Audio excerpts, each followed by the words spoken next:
Hi, everyone. This is Dr. John Johnson with 1 Minute Closer, and I'm here today with Dr. Michael Vinella, and it's great to have Dr. Vinella on the channel. Dr. Vinella has great experience in chairing dissertations, and he's also been a high school principal. So he has not only chaired dissertations, but he has put his research and practice to work in that way as well. Dr. Vinella, great to have you. Thank you for your time today. Thanks for having me, John. I appreciate it. Look forward to it. So the question I'm going to ask you is what I have asked several other people that we've interviewed for the channel. And that is, in your experience working with doctoral students, what do you see as some of the top strategies that are effective in helping doctoral students get to the end of their journeys? And then also, in your case, what strategies do you think students who are going into educational leadership might focus on their journey? Okay. Two big questions. How long do we have there, John? So let's take the first one, talking about completing the capstone journey, the dissertation, or be a project study. I think, listen, there's not a one-size-fits-all, and I think that's the first thing you need to do. I think establishing a really good working relationship with your committee up front is really important. And then hammering out what I call the foundational components in there. I think developing reading, identifying a gap in practice at the local level or a gap in the literature, and then going in at your problem, purpose, research questions, and then fit in that framework. Because I call those the foundational components, kind of like building a house. You want to have a good, strong foundation, and working with your committee to develop that.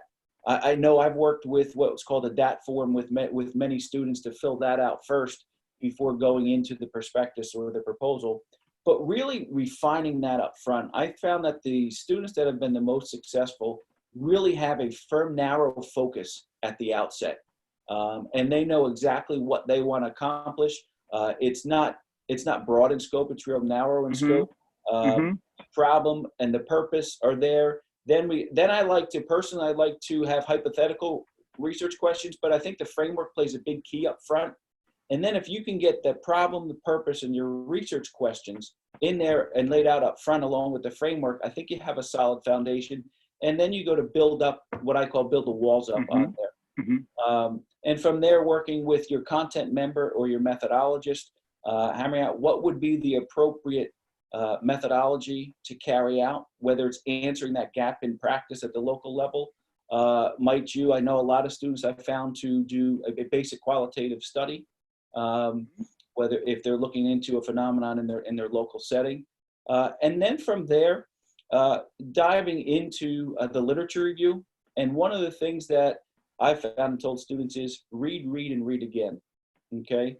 Because you're always reading and refining. And the one of the big questions I get is, when do I know I've reached saturation of my topic? Right. That's always, well, I always say it's when you see those same names coming over and over again in that literature, those references, the reference page. And that's another great way when they're building out their literature review. Sometimes people get lost there. Find outlining that from the get-go and outlining it with the specific seminal works and peer-reviewed journal articles and those authors. Sometimes doing what I call diagnosis, those reference pages. And if you find one or two golden nuggets, put those reference pages next to each other. It can help you reference map out your topic. But I think getting that literature review in place, and then the methodology coming after that. So I think really getting a strong, narrow focus up front of the foundational components, working closely with your committee to build that out, read and that literature, and have that literature review really saturated and concise on the topic and gap you're focused on. That's wonderful input, and I couldn't agree more. And comes no doubt from your experience. That's the kind of thing someone with your experience would point out. I do want to talk about the educational leadership component as well.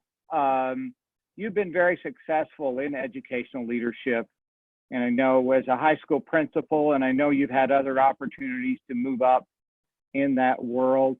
how do you recommend that our doctoral colleagues who are going into that or who want to go into that, how do you recommend they focus now in order to be able to take advantage of the process to boost them along, sort of move them forward in their leadership as they get out of it? Well, I think we all have a social responsibility to put our degree in action, and to bring that degree and promote positive social change within our local setting. Use that research knowledge, but also those skills. I think one of the Mhm. greatest things that doctoral students have, they become, is they degree. And they know how to systematically identify a problem, break down, and find a research-based solution to it. So I think anybody Mhm. going to be an educational leader, first and foremost, our focus has got to be on helping kids. Whether you are in a K to 12 setting or you are working with young adults in a college Great. setting, I think it Mhm. is focused on helping them. And I think we've always had the professional leader as the manager, Mhm. and the learning leader. I think nowadays, I think leadership needs to be a social and emotional leader as well, promoting good Mm. social emotional leadership across the organization, and setting problem solvers at every level. I think as an Great. administrator, I've been building administrator, central office administrator, and one things that I found is, administrators don't do it alone. They build capacity, Uh, Great. and they make problem solvers at the level where problems start, and Mhm. they create researchers out of their people to develop and collaborate. I think the best thing that we could see is, I have a big, my background's in professional learning communities, and I know the Great. power of those to empower, Mhm. build capacity across the organization. So somebody new going in to be an educational leader, understand that you are going to bring an organization forward by creating problem solvers at every level, to get research-based solutions to those problems. Well, that's wonderful input, and I appreciate that, and I know that our colleagues who are moving toward educational leadership will as well. Thank you so much for your time, Dr. Vinella. It's a great honor to have you on the channel. Just have great respect for your background and your experience, and I know I've watched you in action teaching doctoral students several times. So thank you again. We truly appreciate it. John, I appreciate it. Thank you very much.